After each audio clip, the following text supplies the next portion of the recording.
அடிக்கடி ட்ரீட்மெண்ட் எடுத்த ரிப்போர்ட். ஏற்கனவே ஹாஸ்டல்ல வச்சு 2 தடவை மயங்கி விழுந்திருக்கா. 1 மாசத்துக்கு முன்னாடி ஆபரேஷன் பண்ணலன்னா அவ இறந்துருவான்னு கூட டாக்டர் சொல்லியிருக்காரு.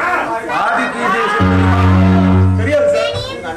அண்ணன் கிட்ட இந்த விஷயத்த சொல்லுவான்னு கேட்டதுக்கு அவன் இந்த அதிர்ச்சியை தாங்க மாட்டான், நானே சமயம் பார்த்து சொல்லிக்கிறேன்ட்டு மித்ராவே சொல்லியிருக்கான். காதல் விஷயம் ஏதாவது? அப்படி எதுவுமே இல்லை சார். சோ மித்ராவின் இறப்பு இயற்கை.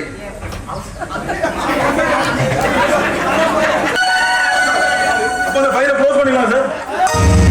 அவசரப்படாதீங்க இந்திரஜித், அப்படியும் விட முடியாது. இந்திரஜித், நாளைக்கு போஸ்ட்மார்ட்டத்துக்கு ஏற்பாடு பண்ணுங்க. சார் நீங்க ஏன் பயப்படுறீங்க? போங்க, அதுக்குள்ள வேலையை பாருங்க.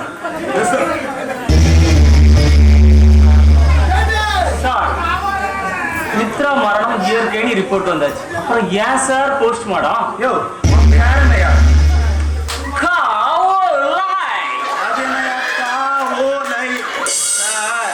என் பேரு கான்ஸ்டபிள் கனகமுலம். எனக்கு இன்னொரு பேரு அந்த கனகமுலம் சார். கட்டர்மா தேஞ்சு வரேன், காவலையா போச்சு. காலேஜுக்கு விசாரிக்க போனது யாரு? இந்திரஜித். அந்த இந்திரஜித் யாரு? ஆதியோட ஆளு. அந்த ஆதிக்கு ஆளு தன்னை காப்பாத்திக்க ஒரு போலியான டாக்டர் சர்டிபிகேட் தயாரிச்சுக்கிறாங்க இல்லையா? இந்திரஜித் ஏன் சார் அவரை காப்பாத்திக்கணும்? யோ மித்ராவை கொன்னதே இந்திரஜித் தான். தேவா மித்ராவின் காதலன், அவன் கொல்ல வாய்ப்பே இல்லை.